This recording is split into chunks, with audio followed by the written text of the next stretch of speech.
Right, now hosepipe ban has come into effect now, so I want to introduce you to my little friend. This is my submersible butt pump. You can't help laughing when you hear that word. We will put a link to this place to see, so if you want to find one then you can. So we're trying to save water as much as possible, but obviously we don't want the ground and the plants outside suffering. So I am going to show you how I siphon the bath water down to my butt. And then I know, I'm just gonna anyway. So I'm going to siphon the water down from the bath to the water butt, and then I'll show you how it can then be used on the garden. Now this is my butt pump. It's an electrical one, but you don't actually have to have it plugged into the electrics all the time. Once you've started the water siphoning down and it's sort of been pumping for about 30 seconds, you can turn it off at the plug, and then it still siphons its way all the way through the hose pipe down into the butt. It takes a bit longer, but you save electricity, so that's good. So all you need to do, you can see by the state of this that this has been used very, very well. It can be a little temperamental, so I will show you a little trick with it, but basically all you do is you put in this section here, or you just pop it in the bath, stick it in the lowest point, which is usually round where the plug is. Now it's this bit here, if you can see it there, it comes up, oh dear, it gets siphoned, I think it's up there. Well actually it comes in through there and then goes up. If you undo this, there is like a sponge that siphons off a load of the crap that's in the bath, and then you just take that out and just rinse it out. But I don't have it in there anymore, I think I threw it away, and it doesn't seem to have affected how this works. So we'll pop this in the bath. Now you have to be careful, if the bath is very, very full, sometimes it will tip over. So if you just stick some of the cable in the bath like that, then that seems to readdress the balance. And now what we'll do is we'll go and plug this into the socket out in the landing. Now we're going to test it now just to make sure it's working just before we attach the hose. So make sure that this section is actually pointing into the bath, because when the water comes out it will then go straight into the bath. Obviously if it's facing that way then you'll end up with water all over the floor. So I'll just go and turn the socket on outside in the landing, and then we'll see it come out. So keep an eye on that for me.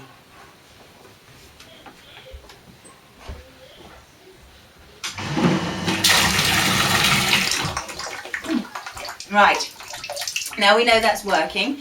Now we need to bring the hose in. Now I've got a cable, a cord actually it is, attached. It's very, very long and I've got lots of loops in it, so I can attach this to the window. I've got a smaller section here that I can fit through the hose head through like this, okay?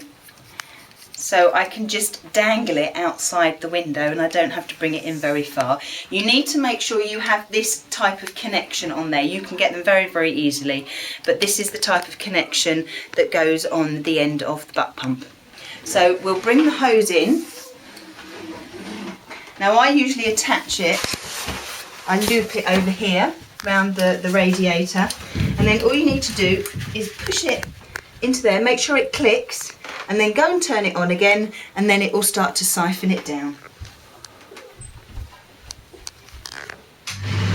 Now we'll leave this running for about 30 seconds and then we'll turn it off, and then the water that is going down will pull the rest of the water from the bath all the way through the hose and down into the butt. So let's go and see what's happening downstairs in the butt. Now I've turned the electricity off, I've turned the socket off, so it's just basically, it's pulling itself down, so it's coming all the way through and into the butt here. Now I've got, that's it coming out. Okay, so we're just going to leave that in there, you can actually tell, you don't even have to pull that out, because actually the water starts to move, it starts to circle round like this, so you think, oh, it's going, and that's fine. So you don't need to find the end.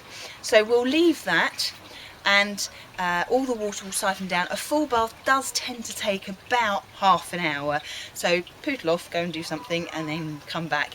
It makes, when it's done, it makes a sort of a blum, blum, blum, blum sort of sound, and the butt pump sort of shakes a little bit. So when you hear that noise, you know, because it's then sucking air in, so you know then that it's done. It does leave a bit of a mess in the bath as well, so you need to hose that out. But that's basically it. Now you can use bath water. It's classed as grey water. It's like your washing machine water.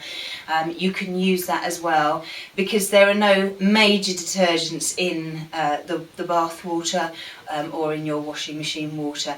You can't use the dishwasher water, but then that's kind of siphoned through something else anyway. It goes into a different pipe. So when you do have a hosepipe ban, if you do have a hosepipe ban, and if you do live down in the south of England, we have one now, you can use all this water.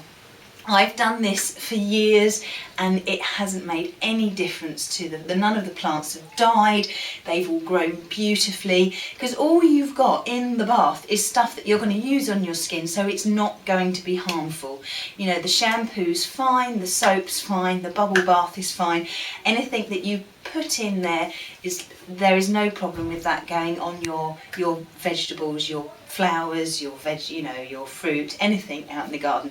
The only thing I would suggest that you don't use this water on is newly sown seeds.